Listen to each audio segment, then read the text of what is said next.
गिबियावनो बयखौबो आंनि चेनेलाव बरायनानै लानाय जाबाय। दासिमनि माखासे खौरांफोरा जाबाय।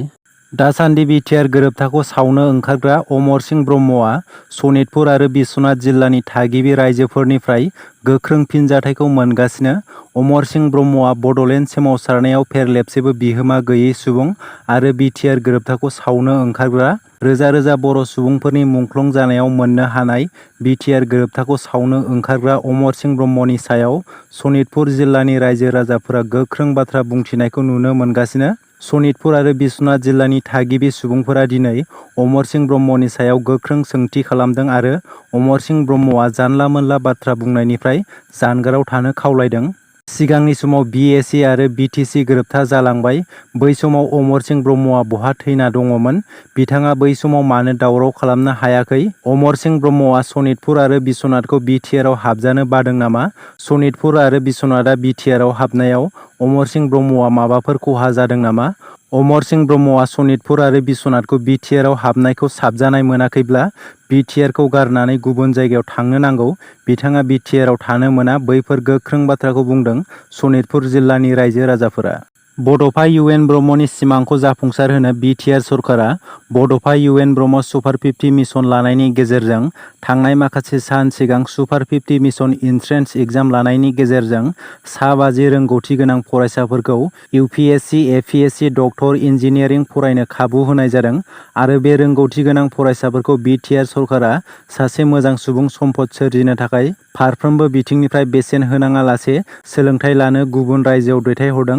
दासान्दि बाजीराव एन्ड रेड्डी इनस्टिट्यूट दिल्लीआव बड'फा इउएन ब्रह्म सुपार 50 मिशन इउपिएससि आरो एपिएससिनि बिजाथिफोरा सोलोंथाइ लागासिनो। बिटिआर सरकारनि बेबादि थांखि लानायखौ सोलोंथाइ लानो खाबु मोननाय बिजाथिफोरा बिटिआर सरकारखौ साबायखर बावदों। लोगोसे गावसिनि मोजां आरो गोख्रों नाजानायजों बिटिआर ओनसोलनि सासे मोजां सुबुं सम्पद जागोन होननानै फोरमायथिना होदों। दासान्दि बिपिएफ दोलोखौ गोख्रों खालामनो नाजाथाबनाय समावनो हाग्रामा महिलारि बिथाङा मोनसे गोख्रों बाथ्राखौ बुंदों। चन्दन ब्रह्मआ सोर? चन्दन ब्रह्मखौ आं सिनाया। बेबादि गोख्रों बाथ्राखौ बुंदों बिपिएफ दोलोनि गाहाय दैदेनगिरि हाग्रामा महिलारि बिथाङा।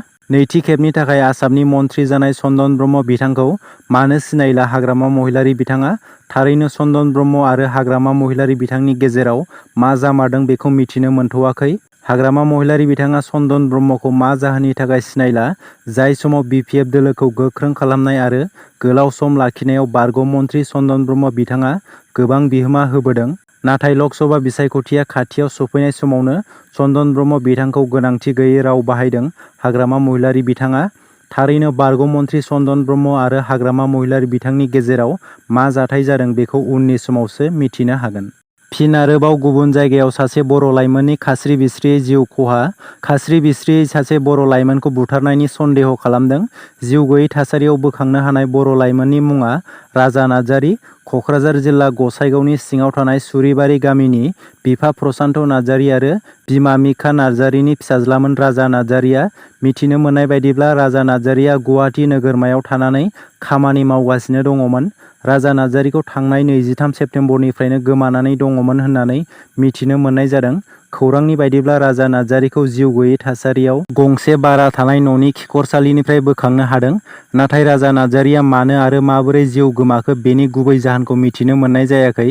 बे जाथायनि सायाव रोखा मिथिनो हायाखैब्लाबो नुनमाथि पुलिस बिफाना नायबिजिरनायखौ जागायबाय होननानै मिथिनो मोनदों। बाक्सा जिल्लानि सिङाव थानाय 22 नं खख्लाबारि बियाबनि चौधुरीपारानि 1 नं खख्लाबारि गेजेर फरायसालियाव आसामनि मन्थ्रि इउजि ब्रह्म बिथाङा मडेल हेन्डलुम भिलेजनि ट्रेनिं सेन्टारखौ बेखेवना होदों। बे बेखेवनायनि गुबै थांखियानो जादों ओनसोला जौगानायजों लोगोसे थागिबि सुबुंफोरा मोजां जिउ राहा दानानै लानो हागोन।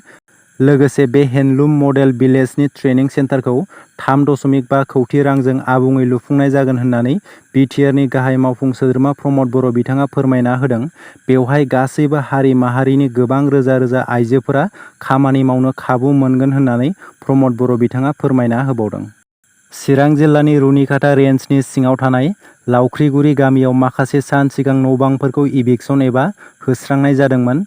बेखौ लानानै माखासे राजखान्थि दोलोफोरनि गेजेराव दान्थे-बिदान्थे एबा राजखान्थिनि महर लाहोनो नाजानाय समनि गेजेरावनो हाग्रा बिफाननि बिबानगिरिया रोखा फोरमायना होदों। काजलगाव डिभिजननि एससिएफ कुनजन बसुमतारी बिथाङा रोखा फोरमायना होदोंदि लावख्रिगुरि गामियाव गं 22 नखरफोरखौ माबोरै होस्रांनाय जायामोन आरो बेफोर न'बांफोरा आयेननि दखलाव दंना गैयामोन।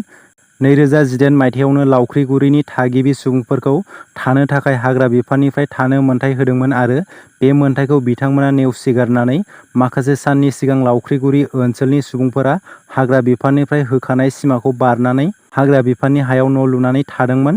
हाग्रा बिफाना गावसिनि आयेन बायदियै हाग्रा बिफाननि हायाव न' लुफैनानै थानाय रायजो राजाफोरनि न'बांफोरखौ हाग्रा बिफाननि आयेन बायदियै होस्रांदों। नाथाय साननैसो सिगां माखासे राजखान्थियारि हान्जाफोरा बै जायगायाव थांनानै गोबां बाथ्रा बुंनायखौ नुनो मोन्दों। बेखौ लानानै काजलगाव डिभिजननि एससिएफ कुनजन बसुमतारिया रोखा खालामनानै होदोंदि 2018 मायथाइयावनो बिथांमोननो लावख्रिगुरियाव थानो थाखाय मोन्थाइ होदोंमोन, नाथाय लावख्रिगुरियाव दैबाना जानायनि जाहोनाव हाग्रा बिफाननि हायाव थाहैदोंमोन।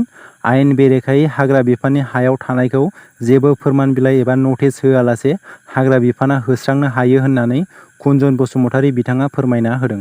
दासिमनि मोननैसो खौरांफोरा बेनोमोन। गोजोन्थों।